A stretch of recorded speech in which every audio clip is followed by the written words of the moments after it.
Olá, eu sou Alessandra Scatena. E eu sou Flávio Scudira. E o assunto aqui é saúde. Então, se você quer tirar as suas dúvidas, saber mitos e verdades sobre várias especialidades, vem com a gente no HPP Cast, o podcast do Hospital Beneficência Portuguesa de São Caetano do Sul. E quem são os nossos convidados de hoje, Flávio? E hoje nós vamos estar aqui conversando com o Dr. Décio Salvadori e Dr. Fernando Mateus, ambos cardiologistas e intervencionistas. Ale?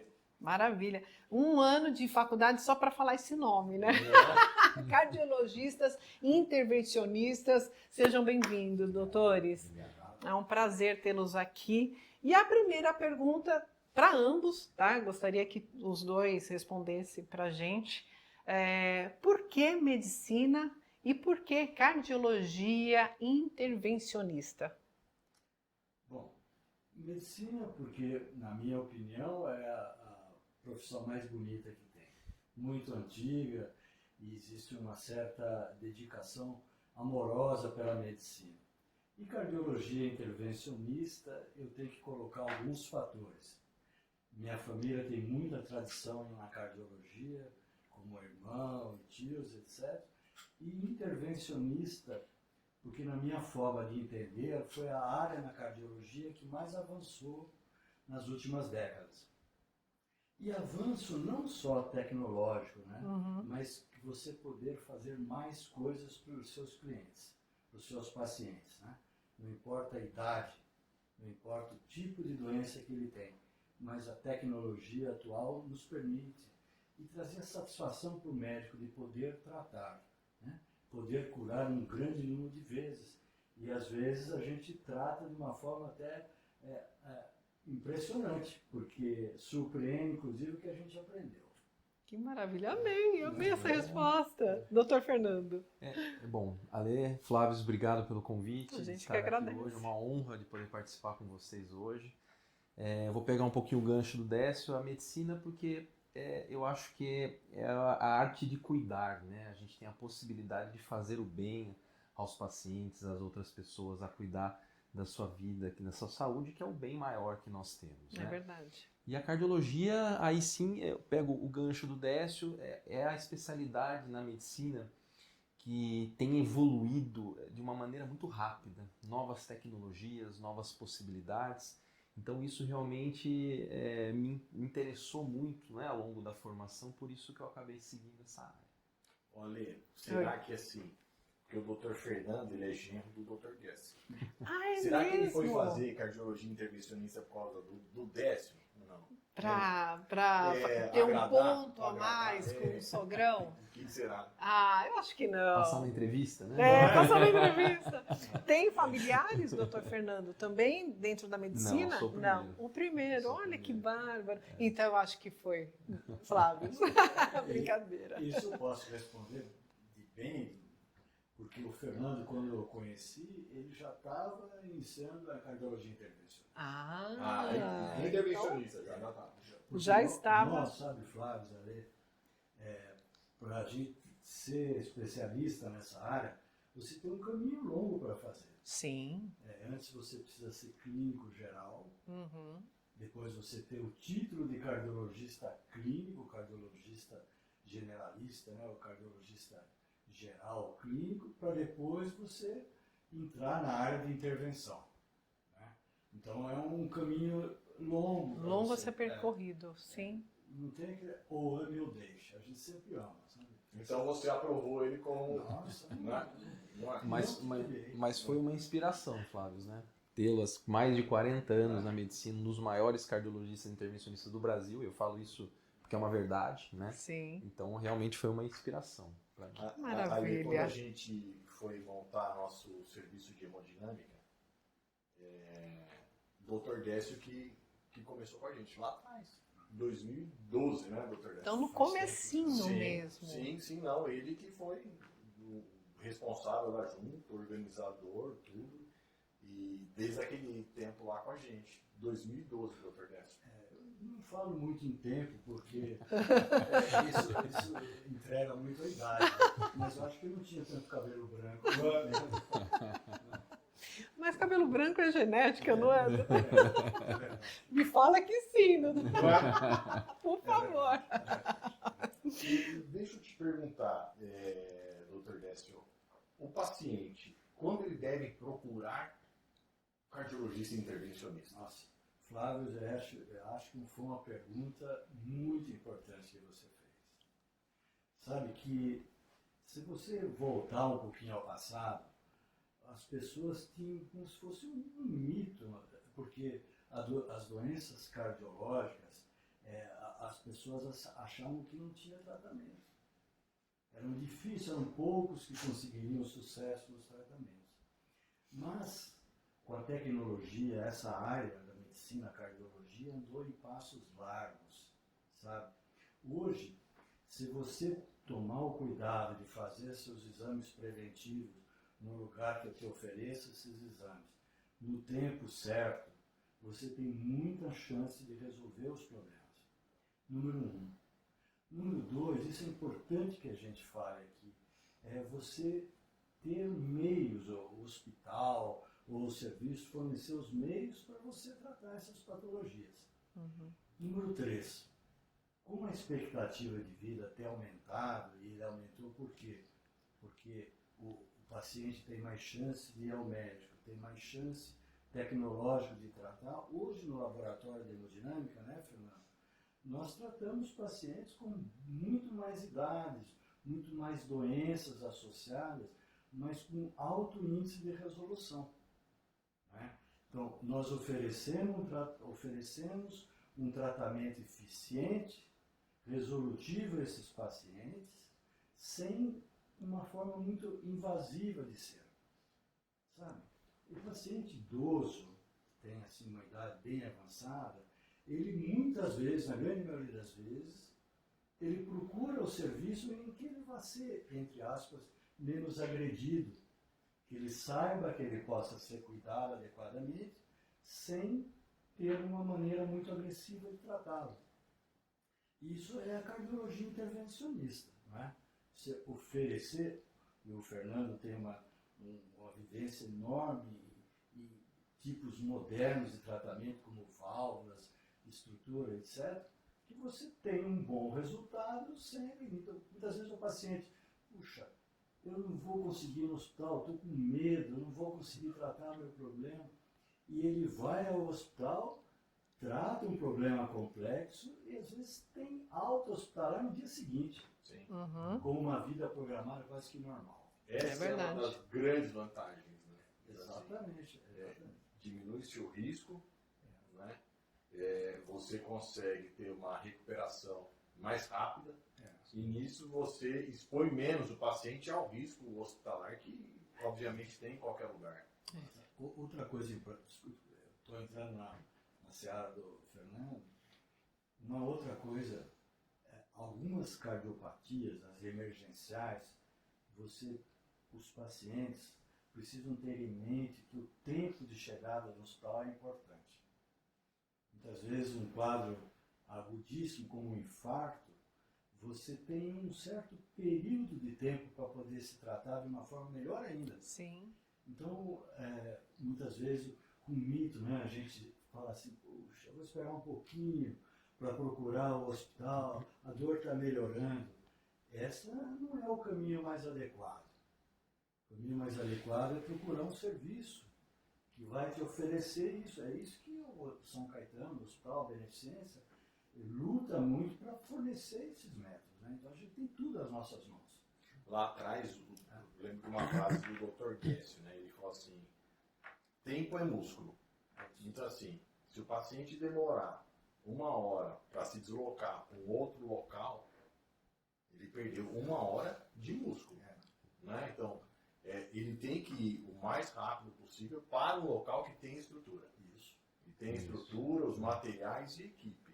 Né? Porque senão, ele pode ser tratado, mas já lesionou, já teve sequelas, uma sequela aí muscular, Significativa, né? Isso mesmo. O doutor Fernando, em urgências cardiológicas, né? quando a pessoa deve procurar um pronto atendimento, já que nós estamos falando sobre isso? Essa é a grande pergunta, né? Muito boa pergunta, Ale. É o seguinte, olha, o Décio falou, né? Nós homens, principalmente, é muito comum, nós temos essa tendência de minimizar os nossos problemas e as nossas verdade. dores, né? Então isso é um recado também, principalmente para os homens. Então, Muito às bom. vezes a gente tem uma dor torácica, acha que é muscular, fui na musculação, peguei peso e tende a postergar a procura de um atendimento mais especializado. Mas especificamente na sua pergunta, então, dores torácicas são um sinal de alerta muito importante, né?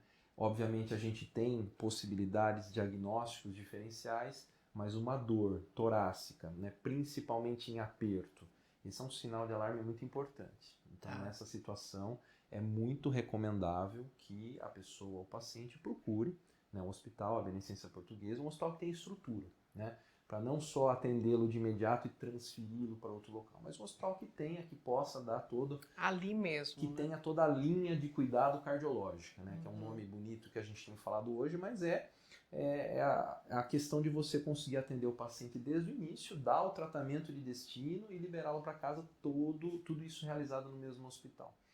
Então esse é um sinal muito importante que a gente precisa ter em mente. E uma outra doença cardiovascular, não falando mais do coração, mas é o AVC, né, que também faz parte desse escopo.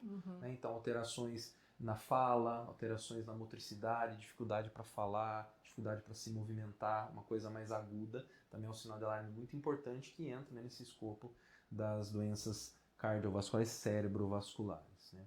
Então, se eu puder, para que nossos espectadores gravem duas coisas, seriam a dor, né, a dor torácica, essa dor no peito de início súbito, e essas alterações específicas, né, da força muscular, de uma fala mais alterada, um desequilíbrio, são dois pontos importantes para a gente lembrar. Tá.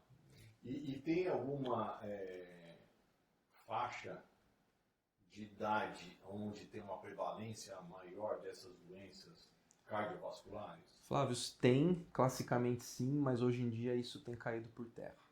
Nós temos atendido pacientes cada vez mais jovens. Hoje virou, o Décio pode falar, nossa rotina tratar de pacientes de 30 anos, 40 anos, tá, com infartos. Então não pode falar que é PT, dor, você tem que investigar a dor. Tem. E está muito relacionado com alguns hábitos de vida, né? Então o tabagismo ainda, mesmo o uso dos vapes, né? Acho que Enfim, principalmente hoje em dia, muito né? relacionado. Esses cigarros eletrônicos que falam, né? Cigarros eletrônicos. E uma novidade aí de uns 2 anos para cá que a gente tem vivenciado muito é a suplementação hormonal. Né? Eles falam em reposição hormonal de testosterona, tanto homens quanto mulheres também. E a gente tem recebido muitos pacientes no laboratório de hemodinâmica com infarto, com trombos Olha que se só. formam no coração decorrente desse uso também de excessivo, né, de hormônios, porque a Para maior ter parte... músculos, né? Ganhar músculo, ter um corpo definido, então isso acarreta também.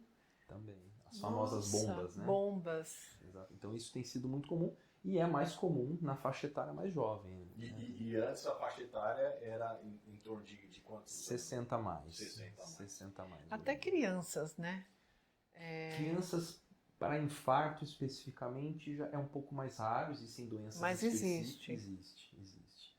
Mas, assim, respondendo a pergunta, existia uma faixa etária, hoje em dia a gente não considera mais de uma maneira tão significativa essa questão de prevalência. Tem que se investigar. Tem que se investigar. Eu acho que você, Fernando, você vê como o Fernando tem a facilidade da palavra, né? Ele pegou os pontos importantes. Né? Orientação. A gente não pode deixar de fazer as coisas por não saber. Né? No caso de cardiologia, por exemplo, essas duas patologias, essas duas doenças que o Fernando falou, elas são as doenças hoje uma das que mais causam mortalidade no nosso país. Não só no Brasil, em países desenvolvidos, mais que o nosso também, as doenças cardiológicas, cardíacas, as agudas principalmente, elas são responsáveis por uma grande porcentagem de mortalidade. Uma coisa muito relevante, nós falamos aqui agora sobre o infarto, AVC, e o Fernando também deu o caminho para a gente, existem outras doenças cardiológicas que causam danos, muitas vezes irreversíveis, como as arritmias, os bloqueios, os casos elétricos, as tempestades elétricas do coração, que também, às vezes, um paciente, não é, Fernando? Estou sentindo meu coração acelerar demais, tô com tonturas depois da aceleração. Isso pode ser um indício também que existe uma doença cardiológica sendo instalada que possa ser revertida. São sinais, né? São sinais e os sintomas, né? Quer dizer, passar mal, sensação de desmaio. Uhum. Mas uma coisa, Lê, que você levantou, eu vou bater bola com o Fernando também. Sim, fica à vontade. Olha, eu não sei se isso foi um privilégio ou foi uma experiência, eu vivi o avanço da cardiologia bastante nesses últimos 45 anos. Sou formado um pouquinho mais, mas eu vivi. E como o doutor Fernando falou, naquela época, eram os idosos que vinham procurar o médico, achando que às vezes não tinham mais como serem tratados. Hoje, a idade aumentou.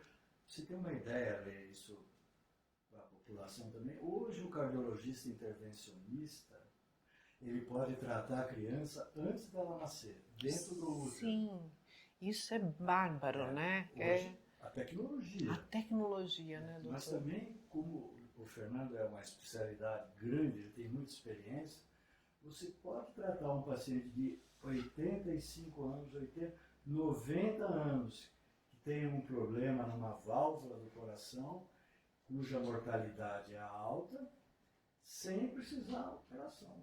Pode fazer isso por uma via muito menos invasiva.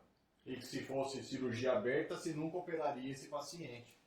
Pela idade, não entraria no... Exatamente. E o paciente também, a pessoa também tem. Eu não vou ao hospital, eles vão fazer isso. Hoje você trata e aumenta a sobrevida dele, entendeu? Isso que empolga as pessoas que trabalham nessa área. O avanço, né, que teve. Poder fazer muita coisa. E a tecnologia, isso graças à engenharia, etc., eles nos dão os meios para fazer isso. Né? Não é isso, Fernando? É isso mesmo. A questão da obstrução coronária, doutor Fernando, é hereditário? Ou doutor Fernando, ou doutor Décio? Sim, é multifatorial que nós falamos. Tem componente genético, sim. Tá. Os antecedentes familiares de doença, de placas obstrutivas nas artérias do coração, de infarto. Isso com certeza tem uma questão hereditária associada. Mas além disso, os hábitos de vida, né? Então as doenças associadas, o paciente é sedentário, se o paciente tem uma alimentação inadequada, se ele tem doenças associadas que não estão controladas, como a pressão alta, o diabetes, se ele é um paciente que fuma, né? Se tem um colesterol elevado. Então todas essas são peças de um quebra-cabeça que aumentam o risco do paciente ter obstrução nas artérias do coração. Mas sem dúvida o componente genético é muito importante nesse escopo de fatores. A obesidade também, né, Fernando? Obesidade também, esqueci O de obesidade. sedentarismo, né? Sedentarismo.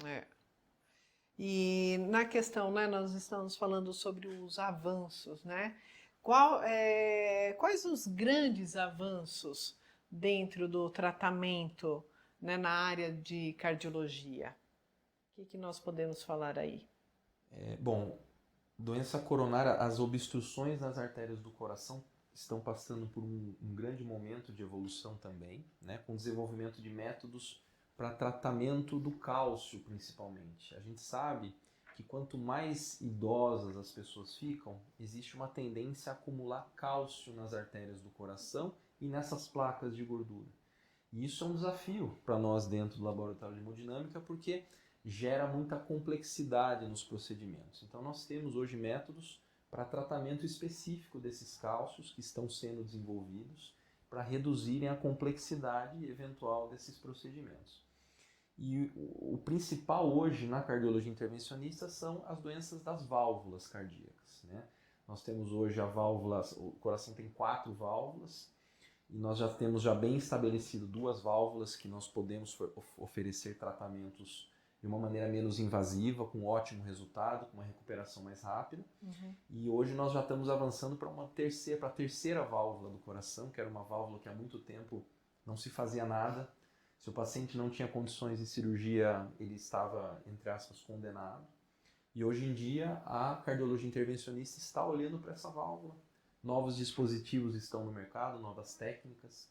Então a gente está conseguindo agora tratar também mais uma, né, dessas válvulas e dessas doenças das cardiopatias estruturais. Então o avanço é muito grande, mas acho que se eu fosse hoje elencar um ponto em específico, seriam essas alterações nas válvulas cardíacas, que hoje realmente o avanço é muito importante. E a hora que você fala desses novos tratamentos aí, materiais, eles já estão acessíveis ao SUS também? Uma parte sim, outra parte ainda não. Uhum. A gente sabe que existe todo um processo burocrático, regulatório, que demanda um certo tempo ainda no nosso país. Então, uma parte dele sim, mas a gente ainda tem bastante trabalho, né, perante, enfim, todo o Ministério da Saúde, toda a questão burocrática administrativa. Olha, O Fernando, ele tem muito know-how, assim, de tratar as válvulas, essa parte estrutural tão moderna, né? E ele é palestrante, proctor em vários serviços do Brasil. Mas eu queria fazer, Fernando, um adendozinho sobre uma tecnologia que nós temos nesses últimos 25 anos, que são os stents coronarianos, que as famosas molinhas, que com certeza as pessoas já ouviram falar muito dessas molinhas. O que são essas molinhas? Para que servem essas molinhas? Como é que elas podem salvar vidas das pessoas? Eu vou fazer uma comparação para que todos entendam. Imaginem que nós fazemos uma contratação do engenheiro para ele fazer um túnel numa montanha.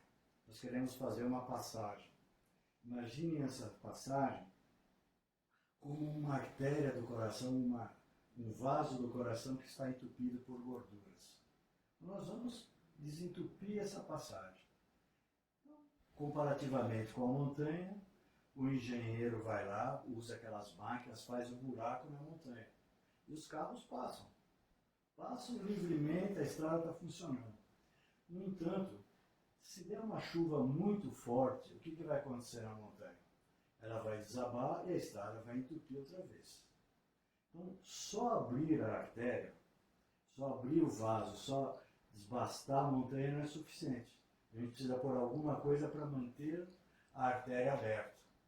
Ou cimento armado no túnel, concreto, ou no coração a gente põe umas molinhas de metal que mantém o vaso aberto. Então, o stent é como se fosse uma mola de uma caneta esferográfica que mantém o vaso aberto. Então, tem toda uma tecnologia para ser implantado, cuidados, a gente tem ferramenta.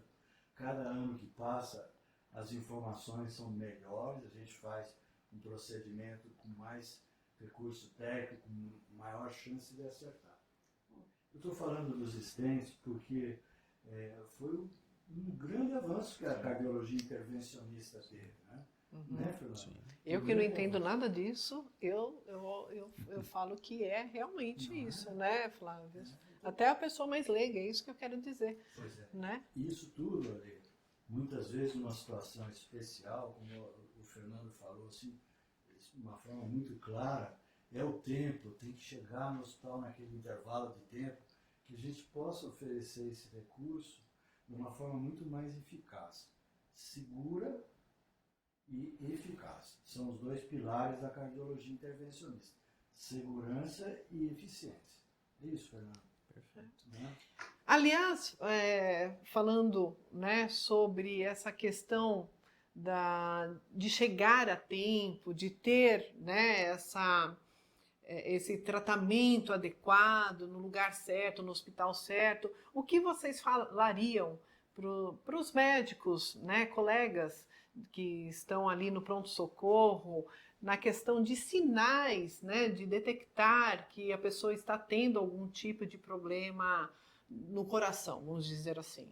Porque também, né, Ali, assim, o paciente precisa chegar rápido para um hospital Uhum. e o hospital precisa ser rápido também em fazer o diagnóstico. Porque também Isso. não adianta. Então, assim, você falando, Décio, para um colega lá do pronto-socorro, quais os principais sinais de alerta para ele fazer uma Exato. investigação rápida? Pra Né? já E, ter essa eventualmente, agilidade. se necessário, entrar com alguma ação ou acionar a equipe de intervenção. Eu acho que esse é crucial, esse ponto. Acho que ali você levantou a bola, assim, importante. Olha, primeira coisa, a medicina não é uma ciência exata. Não tem uma cartilha absolutamente inquestionável.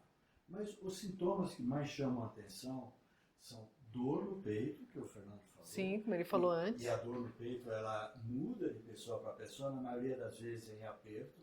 Uma sensação que você comeu uma carne e não mastigou direito, parece que ela está no meio do peito parada. Tá. É a sensação, uma dor que vem de fora, de dentro para fora, mas a dor pode ser outros tipos também. Comum a dor não ficar só no peito, às vezes ela irradiar para a região do queixo, do braço, das costas. Né? Outro sintoma que é comum é uma sensação de náusea, palidez, muitas vezes suor frio, sabe? A pessoa está pálida, ela não está se sentindo bem, sabe? Muitas vezes até uma sensação assim de desfalecimento. E aí o colega do pronto-socorro, já diante desses sintomas, ele já sabe que tempo é músculo. A gente não pode derrapar. O que ele já faz? Ele está atendendo, fazendo o eletrocardiograma e já está fazendo contato com a equipe de cardiologia ou de intervenção. Né? O ideal seria um atendimento mais breve possível. Não deixar passar hora, hora e meia, mais ou menos, uma vez que foi diagnosticado infarto. Cuidado, o infarto, ele, do miocárdio, infarto do coração, ele não são só os sintomas. Ele tem outros exames que se faz no pronto-socorro, o eletrocardiograma, exames laboratoriais, que contribuem para o diagnóstico. Uma vez feito, ou tendo a impressão que seja, aí tem que ser rápido, sabe? Por isso que é importante a pessoa não se afastar do lugar onde ele está, tem um hospital mais próximo, não esperar, daqui 1h30 eu estou lá não sei aonde. Perdeu a chance muitas vezes, viu? Às vezes perde a chance e a gente não pode oferecer o que a tecnologia traz, né? Então eu recomendaria assim, tem os sintomas chaves, o principal deles é a dor, mas tem a palidez, a irradiação da dor para outros lugares. O tipo de dor de homem e mulher é o mesmo? Ou varia muito? Olha, Flávio, esse era um mito. Antigamente o homem tinha mais infarto que a mulher. O que aconteceu hoje? A mulher fuma mais ou igual ao homem, a mulher trabalha mais ou igual ao homem, o estresse da mulher com a jornada de trabalho em 3 lugares, ela passou a ser muito mais foco dos problemas de estresse que o homem. Muito mais, não digo, foi exagero, mas tem o mesmo grau de estresse do homem. Então, hoje, praticamente igual o homem e a mulher serem acometidos por doenças cardiológicas graves. Né? E o Fernando emendou, cruzou a bola na área, já disse que a idade hoje está sendo cada vez mais precoce. Isso. Eu queria acrescentar mais uma coisa, falando muito, né, Fernando? Queria acrescentar mais uma coisa, essa reposição hormonal. Porque existem aqueles chips O chip da beleza? da beleza que pode trazer beleza, mas tem que tomar cuidado, porque eles, isso está provado, eles aumentam a chance de você desenvolver doenças cardiológicas e neurológicas.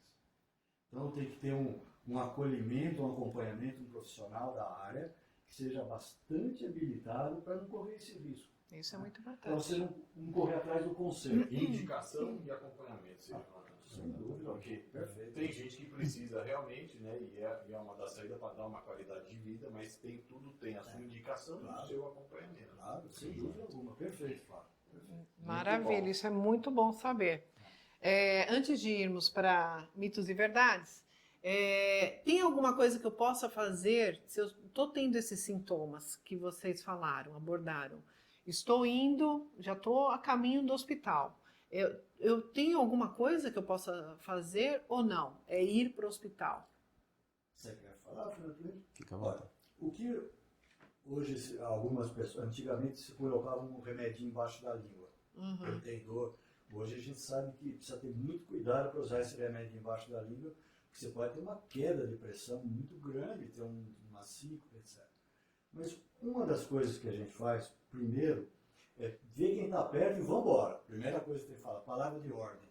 Quero ir para o hospital. Simbora, Não, tá? mas pega seu gato que não sei o que, caiu um copo d'água. Esquece tudo, vai para o hospital. Outras vezes, uma coisa que tem ajudado também é uma aspirina. Ou 2 comprimidos de uma aspirina infantil, já mastiga isso, se não toma, já muitas vezes pode ajudar também a resolver ou diminuir a chance de formar trombos, né? Isso é teórico, viu, Ale? Tá. Não é uma coisa que está em cartilha, mas pode-se fazer isso também. Então, o mais importante mesmo é ir ao pronto-socorro, ir ao hospital.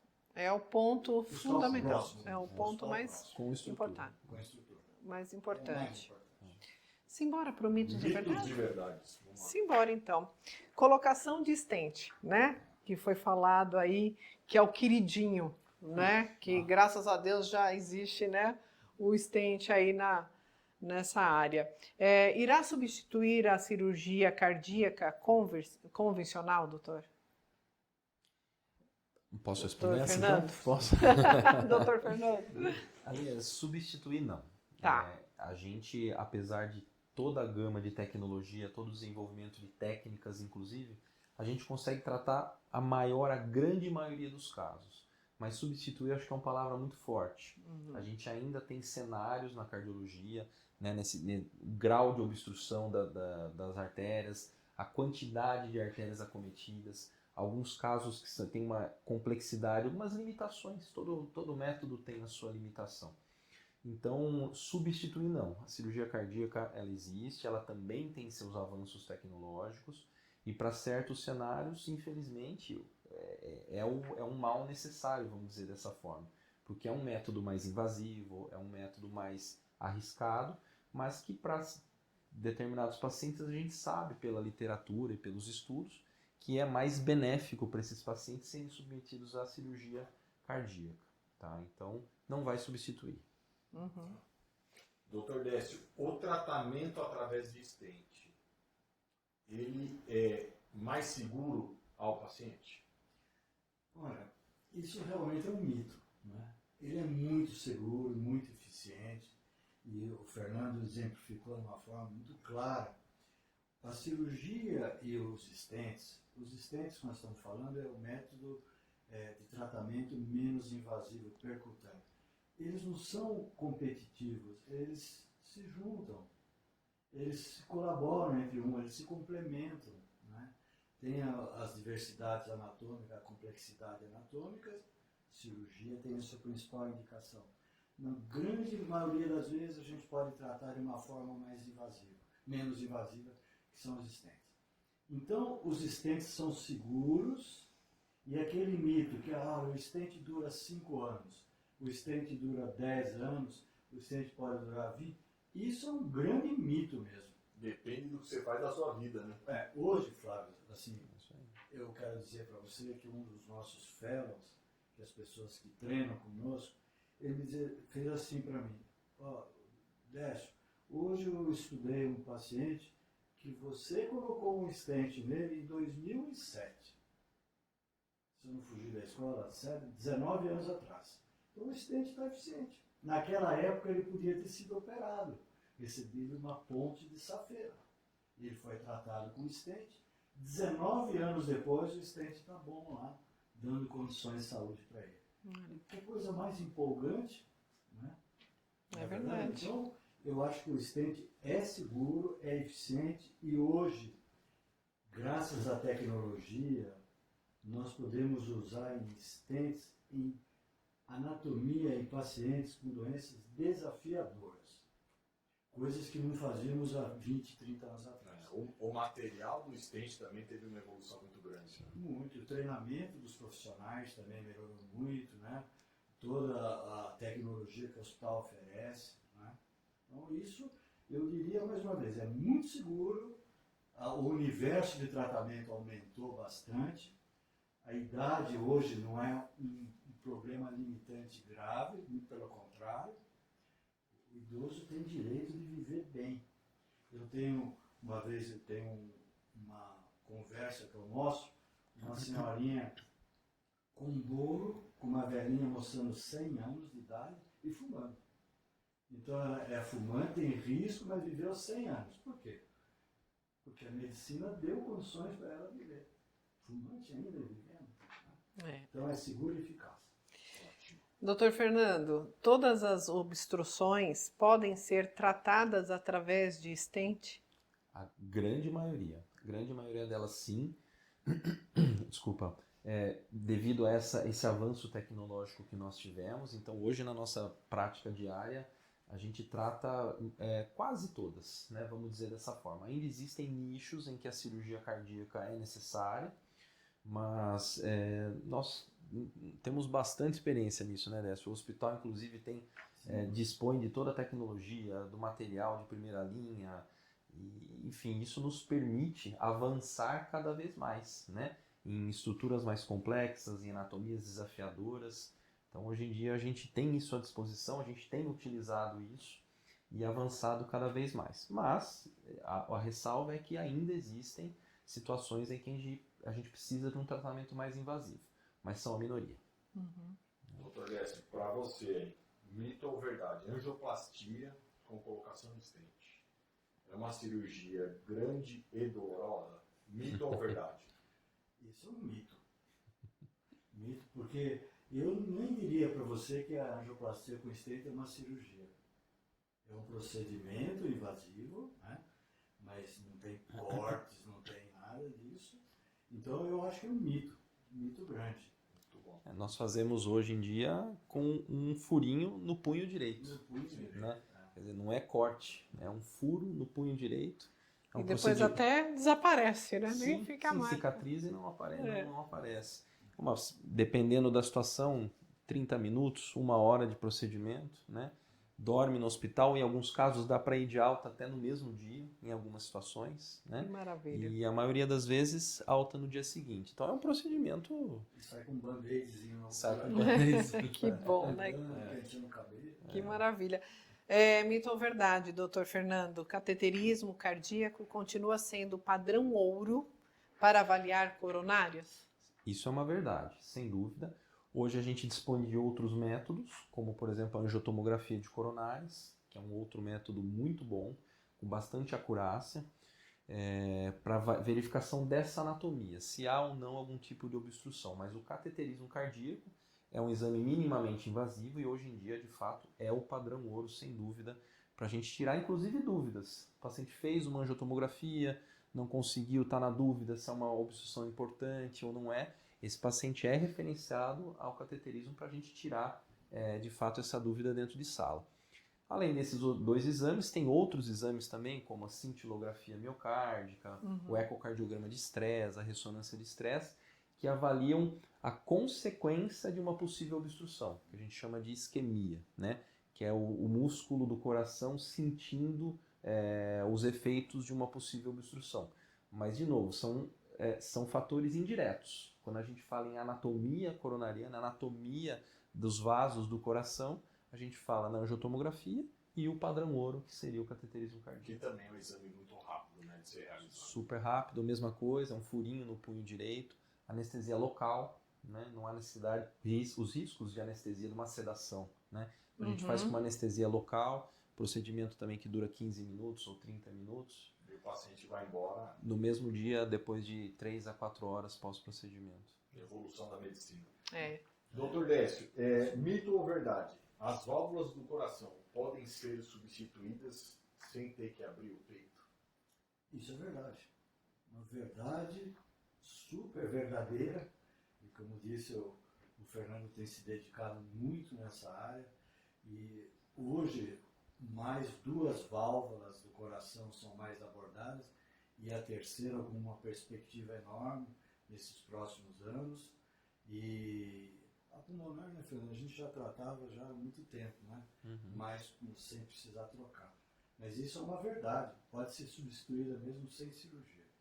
Eu vou perguntar para o Dr. Décio, quando você se formou, você pensou que a gente chegaria nesse nível de avanço? Boa. Poxa, Flávio, Gostei da pergunta. me sensibilizou agora e vou dizer por quê. Porque no 4º ano de faculdade de medicina, eu comecei a acompanhar uma equipe de cirurgia cardíaca. Eu gostava daquele coração, tinha uma tradição familiar e comecei a ganhar meu primeiro dinheiro nessa área. Antes de terminar a faculdade, a cardiologia intervencionista, que é a nossa área, em 1977, foi a primeira angioplastia feita, que foi dada importância no mundo, feita na Suíça. Um médico chamado Dr. Grunzig. E de lá foi praticamente o meu penúltimo ano, me formei em 1978. Nossa, quanto tempo. E aí comecei a perceber, e acho que comecei a enxergar que aquilo poderia ser um avanço grande. E ela caminhou em passos assim extremamente largos. Nos anos 80 já começava-se a preconizar os stents de aço, depois isso foram os stents revestidos por drogas que deram um resultado melhor ainda, e é o que nós temos hoje. Inacreditável onde a medicina chegou, a cardiologia intervencionista chegou. Mas isso é apenas o início, pessoal. A gente começa a observar tanta coisa que vem. O meu contratinho daqui a pouco está terminando, mas quanta coisa vai surgir nesses próximos anos aí que vai empolgar muito, sabe? E se você me fala, inclusive, Flávio, assim, Flávio, o que eu deixaria de mensagem aqui nesse bate-papo tão gostoso que está? Que a gente não quer ficar. Eu ia dizer assim para as pessoas, olha, para a população. A cardiologia avançou muito, vocês podem ser tratados. Não deixem de pensar que vocês possam ser tratados de forma segura. Procurem um serviço, não minimizem sintomas.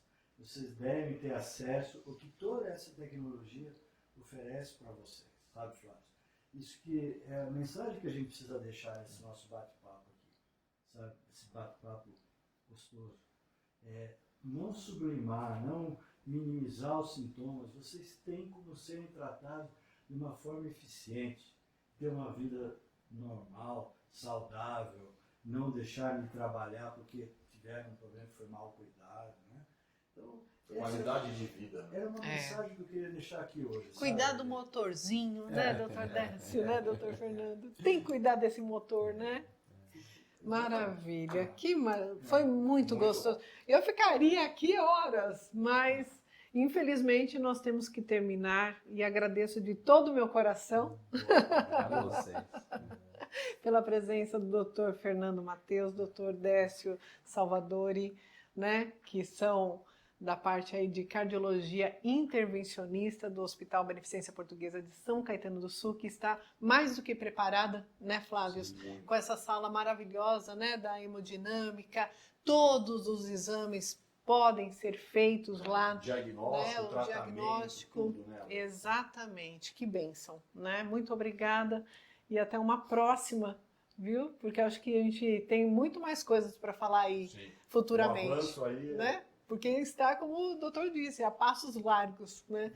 Muito obrigado, viu, Fernando? Obrigado, doutor Décio. Obrigado a vocês pelo convite. Cuidar dos nossos doentes, né? Levar a qualidade de vida para eles. Que é o principal. Obrigado. Foi uma honra. Obrigado. Obrigada. Bom, ficamos por aqui, mas lembre-se, estamos em todas as redes sociais, Hospital Beneficência Portuguesa de São Caetano do Sul, o nosso HBPcast, o podcast do Hospital Beneficência Portuguesa de São Caetano do Sul. Também estamos nos canais de YouTube, certo? Sim. O YouTube aí também, tanto no canal do Hospital Beneficência Portuguesa de São Caetano do Sul, como o nosso HPBcast e nosso podcast aí queridinho. Então, até a próxima. Se inscrevam em nossos canais, curtam, compartilhem, tá certo? E até a próxima. Obrigada, Flávio. Obrigada, doutores. Obrigado. Tchau, tchau. Deus abençoe.